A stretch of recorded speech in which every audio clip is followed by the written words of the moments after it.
And one good thing for me also is the involvement of the traditional ruler of Asaba, Professor Ifeanyi Azinge, who has also come out with a strong war on this drug, trade. But you see, it's something that you cannot totally fight, because it's almost like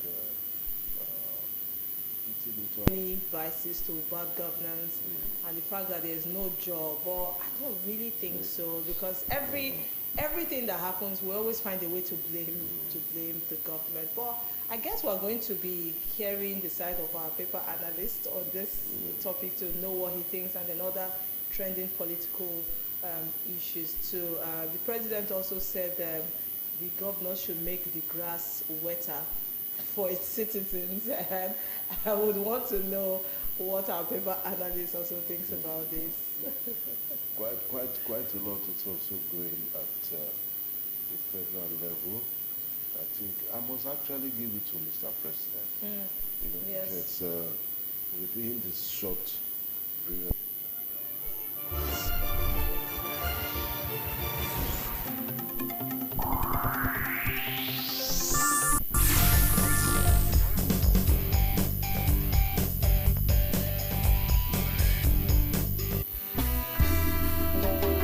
Oborewori government, they do numerous projects, and it still they go on to they approve new projects, and they not still they borrow money. Think comes. No be lie. Delta government just approve projects worth 230 billion. Governor Oborewori understand say when good road network dey, it dey help the economy to dey robust. Even individual businesses go dey thrive. Both transportations. I hear say Governor Oborewori don approve Agbo flyover 59 billion. Yes, I hear am. And flyover for Ogeli Patani Highway for Otowodo Junction. Also, Sample Dual Carriage 35 billion. Yes, I dey aware. Wait till Oga Friday. I hear say all these road constructions wey dey go on for Delta State na across the 3 senatorial districts. Now everywhere. Why you ask? I hear say Governor Sheriff dey do road for Isoko Nation. Governor Sheriff, they do numerous roads there. Don't forget say Governor Sheriff don't complete Emefo Road Phase 1. As for the talks, so Phase 2 dey in progress. Governor Sheriff don't do Utekbo Road for Elu. Also for that Elu, construction of Arade Road still dey in progress. Governor Sheriff, they do road for Emede.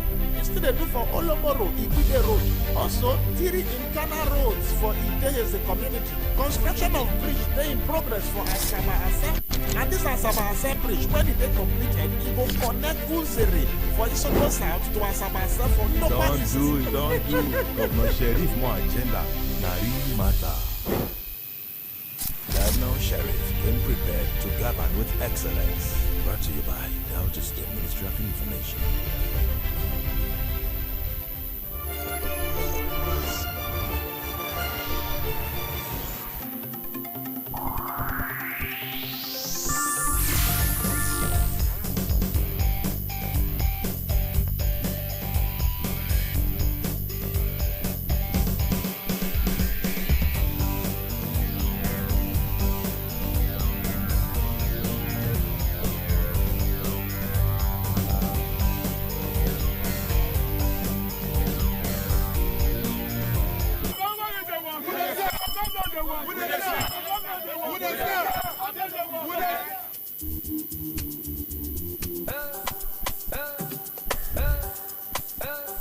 Alpha Delta people, in less than 22 months, Governor Oborewori don show say im promise not be plenty talk wey dey full basket, not be cho.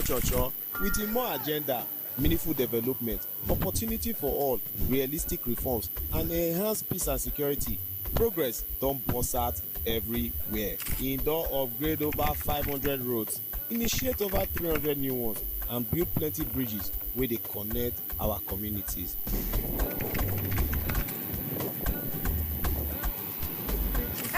When I dey reach here, my spirit dey jump, I'm already high because this bridge never tell for this sheriff talk well. Julius Berger is the high sheriff. Yes. For education, over 3,000 teachers and support staff don join. and schools don dey get better shine. I really want to say the government have done a good job About empowerment sef for the state. Our decision is fully committed to empower them.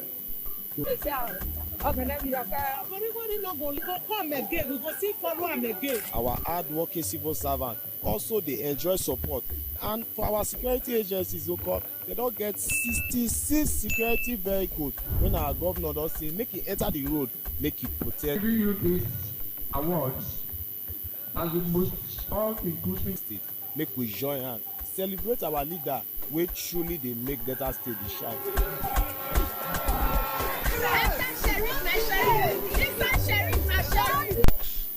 Over visa restriction. That's a story that is also making the rounds around the visa issues. And the member accuses Uniport Government Council chairman of abuse of office. Okay, I think that's for the Punch this morning. All right. Next here we have the Nigerian Tribune newspaper, and the screaming headline here says, "Many abandoned estates funded by corrupt civil servants." This is by the EFCC. And the writer to that story says, vows to beam searchlight on real estate sector. Another story here says 24,000 Nigerians declared missing since 2015. This is by ICRC. The paper has a lot of stories here, but I will take this last one that says Tinubu, Sanwo-Olu, NPAN, NGE, others pay tribute to Doyin Abiola, dies at 82. These and many more you can get on the Nigerian Tribune newspaper. Beautiful, the Daily Times. It's our next paper for review, and the Daily Times captures that same story with nostalgia. The death of Doyin Abiola, the wife of Moshood Kashimawo Abiola. Daily Times mourns former staff and media icon Doyin Abiola. She actually has that strip there above the masthead. And below that, insurgency, 24,000 still missing in Northeast. That is the International Red Cross now screaming out that 24,000 people are still missing over the insurgency in the Northeast. Okay, I think that is a cover story for us. And the bottom strip has it below the photo speak. Ojuluri rallies stakeholders involvement in Nigeria's future energy. That's on page 4. And Tinubu mounts Ghanaian ministers killed in the helicopter crash that happened recently. Details on page 10. And we'll just take this very last story from the Daily Times.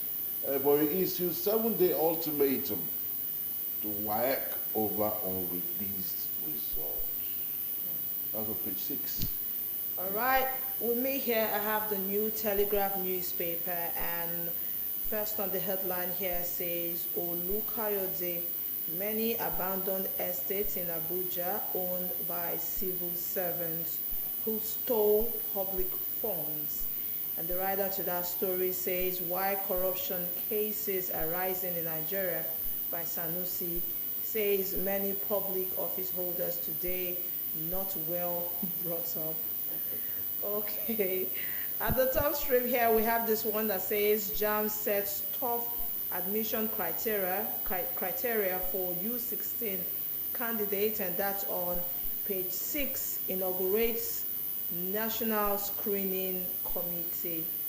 And lastly here, this one here says, now African trade begins, says Aluba, as UBA launches PAPS transaction on new chat ports. These and many more you can get on the New Telegraph newspaper.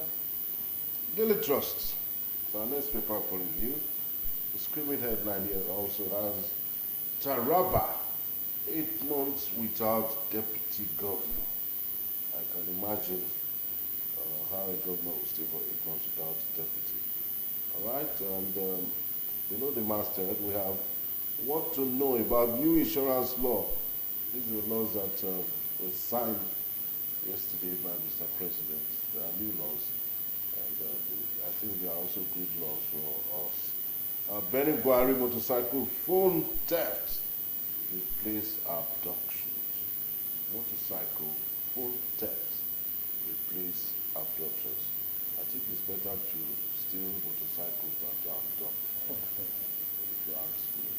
Okay, this one next, we have the Guardian newspaper, and the first headline here says, First Lady's humanitarian donations hit 12.9 billion naira in 2 years, and that's on page 6.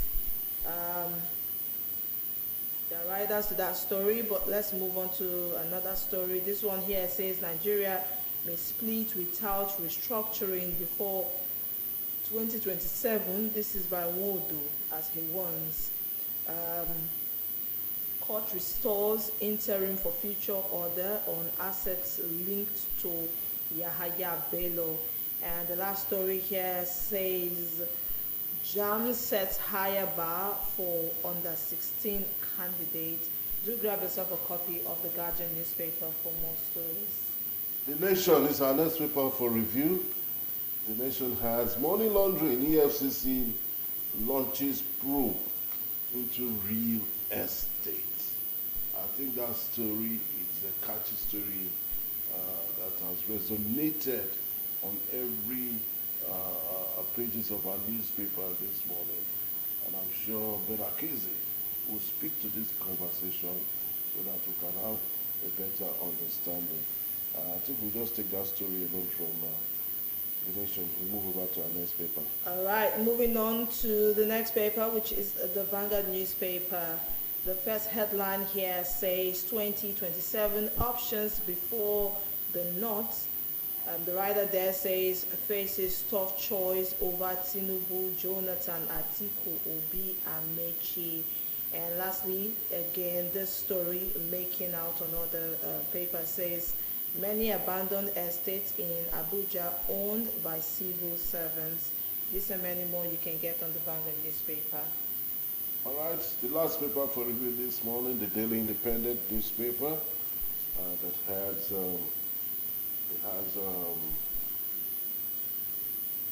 below the masthead, or rather above the masthead, Wasiu Ayinde attempted to board aircraft with excessive alcohol. That is under the entertainment genre there.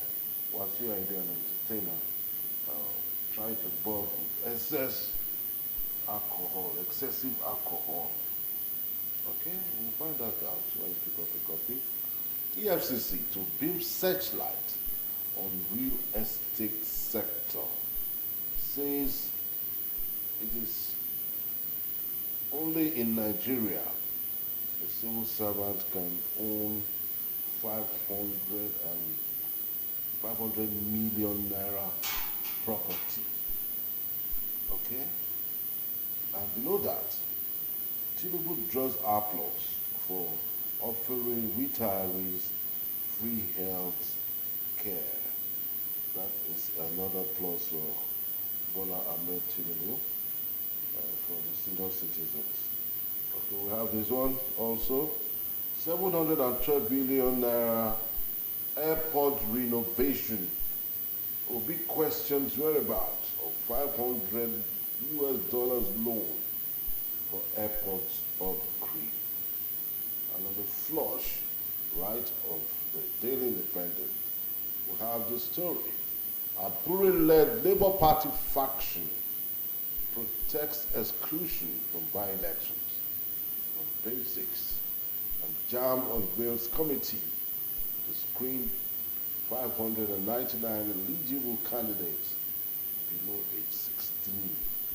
And the very last story here, Tinubu, Sanwo-Olu, Alake, NPAN editors mourn Doyin Abiola, icon in journalism. pick up a copy of any of these tabloids and peruse through and have a better understanding. But before you go and pick up a copy, we want our in-house analyst, Ben Akeze, to speak to which is very interesting for me. Real estate, number one. Okay. Yeah, we have them like that. I'm surprised that the EFCC can come up with a report and say that it is the civil servants. Which of the civil servants? Civil servants in Lagos, or civil servants in Delta, or civil servants in Abuja, owning abandoned estates. And they actually quoted a particular figure that 500 million naira was traced to a particular civil servant. Can you speak to this component quickly? Okay. Yes, it's a civil servants. Of course, it's a generalized statement. So civil servants throughout Nigeria, if we leave it in that context. Then we talk about it says only in Nigeria that a civil servant could own 500 million naira real estate. Yeah, it shouldn't be surprising. It shouldn't be surprising. You see, most of the time when I come here, choosing we know with Perpetual, sometimes I say we should be focused. The problem in Nigeria is that we don't focus on the real issues. Like the time they come here to ask me about what is your comment about Abure fashion and that. I say those are not issues I'm interested in, and I don't think that's issues Nigerians should be interested in, because there are more serious issues. The EFCC must have done the investigation. It is an investigative agency, it's an intelligence agency, and they have gotten their facts. And I'm sure that if we want to be sincere to ourselves, we will know that what they are saying is not something we begin to debate. That's correct. Because one, Nigeria is a rent-seeking state. We are a rent-seeking state. People make money; they don't earn money. So it is not just civil servants, it is politicians, it is business people. The same EFCC told us the other time that more than 75% of financial crimes that are happening in the economy happen in the banking and financial institutions. So if we have become the world's, what I call it now, get rich anyhow zone, why should civil servants be excluded? So it is what our economy is, what our system is. Anywhere you can get money, you get it. And the economy is about incentives. Economy is about incentives, and it's about checks. So if the economy, the system, like I have always said here, every crime, every problem you see in any society is a product of that society.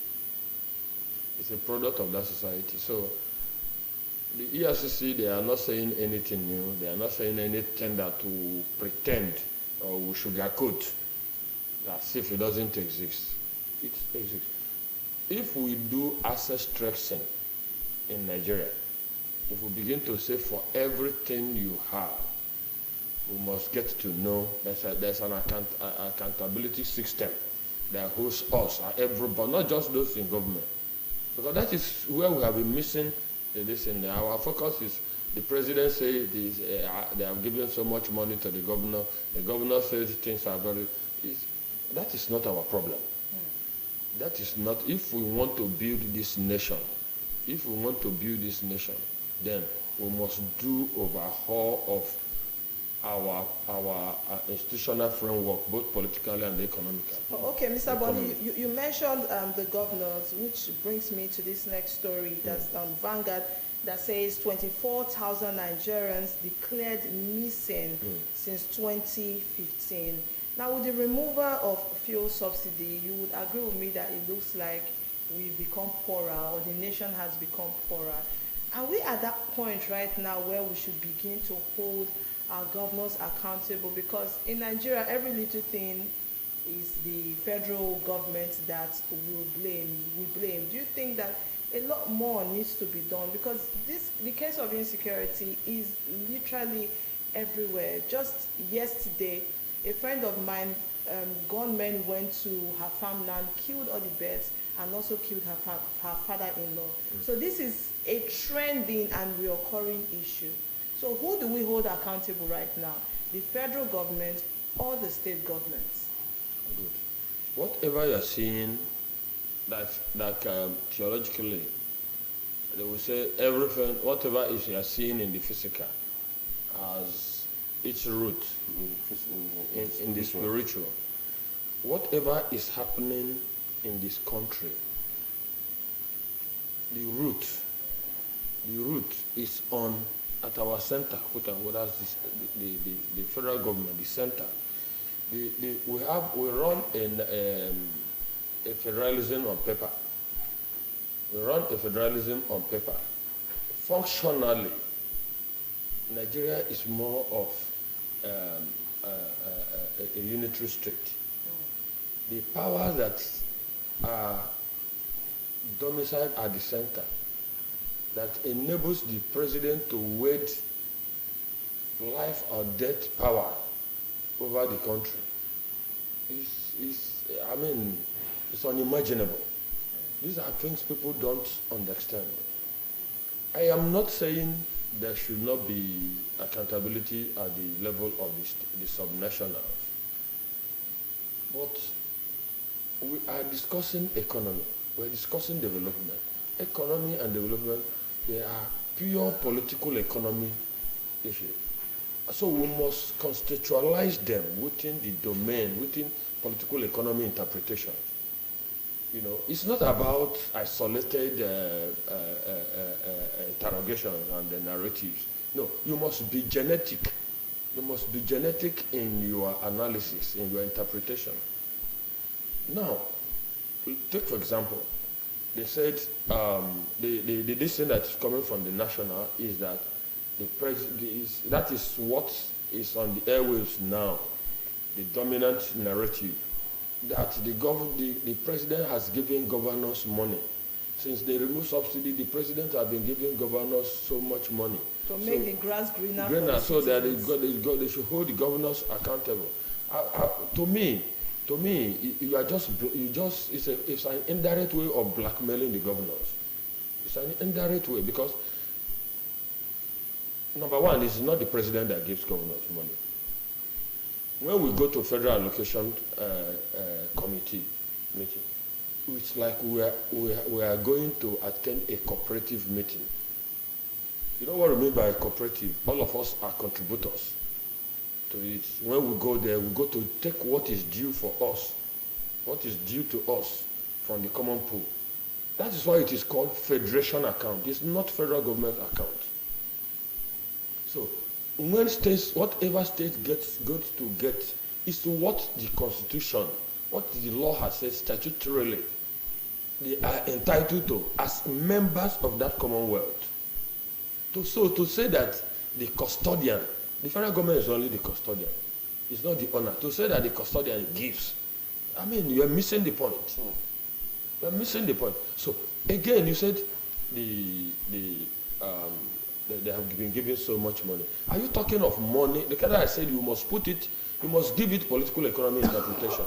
Are you talking of money in nominal value or in real value? Are we talking of money? It's the value of money is not in its quantity. That is the nominal value. The real value of money in its what it can buy, what it can do. So you when you're talking of quantity, you are talking of growth.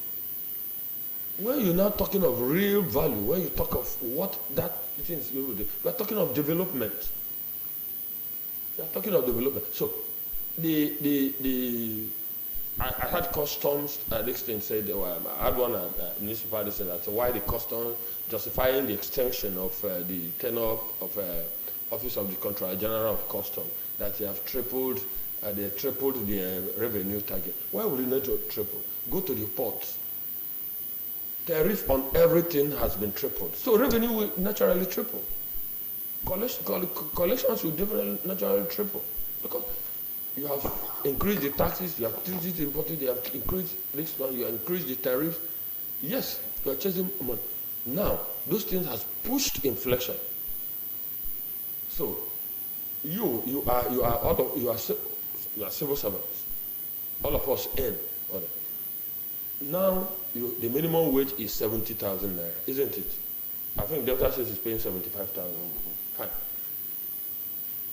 At the level of your disposable income, when you go to market now, do you buy more with 70,000 naira? The answer is straightforward. You were buying more with 30,000 naira minimum wage than you are buying with. So naturally it goes down. So are you saying there's an improvement? No way. There's no way. So the services the governors have to render, they are rendering it at the value of money, not just the quantity. Okay, well, let's move away from that now. It's not like there's a bumper, there's a windfall anywhere. Okay. The only language, the only evaluation, the only analysis of economic policy that you don't need to go to university to study. You don't need econometrics to understand is what it has people's condition of living become. That is what everybody understands that. In 2023, in 2022, were people disposable income, was it enhancing people, income earners, to buy more, to do more for their households, or than compared to the 2024, 2025? I can bet you that with your earning, the liter of fuel you can buy today, it's lower than what you were able to buy in 2022. So you don't need to be what you can buy, the level of food item, household, fast-moving household consumer goods you could buy in 2022. You cannot buy them today. That's correct. So your condition is not improved. You don't need we don't need any fantastic economists and the rest to come here. Anything contrary to this, to this common man understanding from the community feedback, anything contrary to community feedback analysis, you are just sugarcoating. All right, let's move away from that story now and also take another story that is actually been making waves over a period now under this Donald Trump's administration, that has to do with visa restrictions. There's a story on the Punch newspaper that says Nigeria-US advance high-level talks over visa restrictions.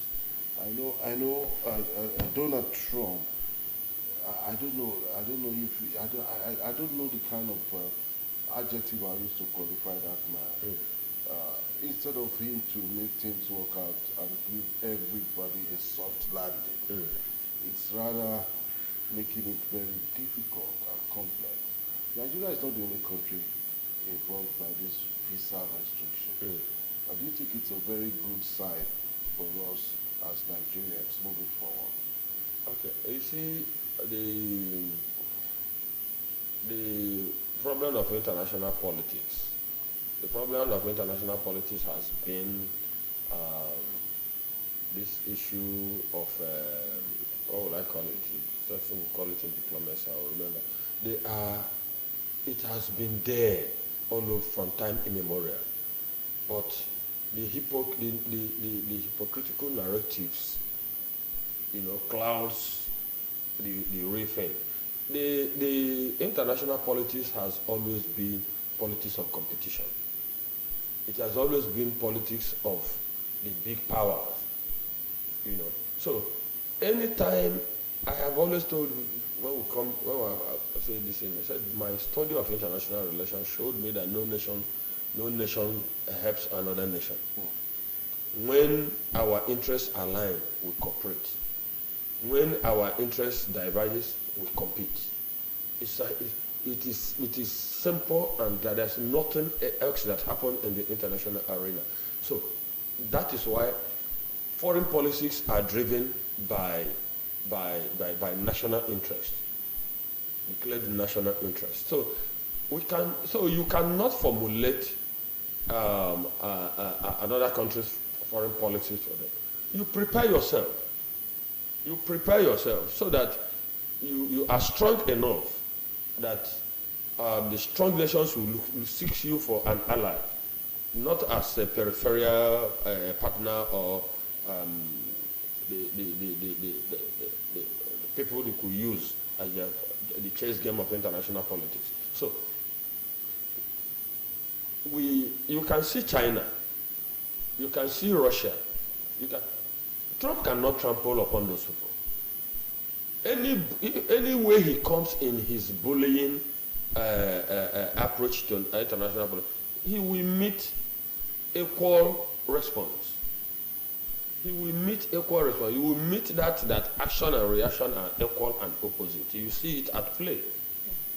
It is those who have not put their house in order. Those who want to remain who have led themselves to remain as puppets.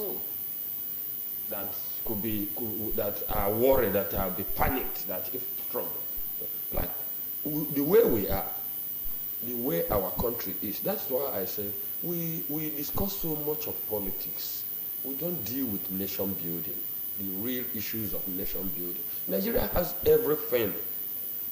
If you do history of development, Nigeria has everything naturally given to be part of the world powers. Nigeria is supposed to be part of those that when Nigeria sneezes, every other part of the globe will catch cold. We are just a mismanaged entity. We are just a mismanaged entity. So that's why we could be panicked that Trump said. Yes. Okay. That is why. So the part we were taking to seek diplomatic this thing, to do all those explore those diplomatic avenues. That is the only option left for us. Okay. And I think Bolaji Akinyemi. Was Bolaji Akinyemi, or was it Bolaji or Gambari? One of them. He told our president to do everything they can to avoid any clash with Trump. And as one of the veteran diplomats on the African continent, even across the world, he knows he knew what he was saying. Okay, you talked about mismanagement. Let's talk about what allegedly seems to be like a mismanagement of funds. And this one on the Daily Independent says 712 billion airport renovation. Obi questions the whereabouts of $500 million loan for airport upgrades. Now, Obi questioning the fresh 712 naira dollar for the renovation of the Lagos airport for a few years after the facility enjoyed parts of $500 million Nexim Bank loan. Obi queried. Now, I'll quote him. If that massive investment was made barely a decade ago, what justifies an even larger sum today for just one airport, especially at a time when Nigerians are starving, internally displaced, and desperate? He considers it profoundly troubling that at a time when millions of Nigerians are facing the crushing burden of hunger, the federal government has chosen to approve a staggering 712.3 billion naira not to feed its people, not to leave them out of hardship, and not to invest in their well-being, but to renovate an airport. This raises a fundamental and urgent question: what are our national priorities? Okay. There is, of course, there's a Senate and House of Rep committees on aviation. So this is a wake-up call. They are the ones to oversight and look at it. Again, the only thing I would say, the airports are not social ventures. Airports are commercial ventures. They are saying they are revenue yielding. If our airports cannot raise the money for its maintenance, well, then I wonder why we're building more. Because it is a business. Airport is not a social enterprise. So if a business, you are doing a business, you want to renovate your business premises, you are not taking from the proceeds of the business. You say you are taking a loan. You are taking a loan. I mean, I don't know the type of business person, or supposing you are saying you are taking a loan for business expansion. But it's part, if the renovation is part of your business expansion. So, like I always say, I don't speak to things if I don't get adequate grasp of the context. So I think about the best people to speak to it is the National Assembly. When they do their oversight and they come out with their finding, then it can be general national discourse that will be more objective. That's what I would do. All right, so we'd like to thank you so much, Mr. Bolu Akeze, for speaking to the conversation of what the papers are actually seeing today. And we do hope again we don't save time on street. No problem. God willing. Thank you so much, sir. Yeah. So that has been it on the various papers this morning. Go grab yourself a copy from any of the vendors. And remember that free readers are likely to lose their phones. So just pick up a copy and go home, enjoy the rest of what the stories are saying. So this edition of the program, Morning Ride, we'll take a break, yet we'll come back to be yet another spot on the ride this morning of the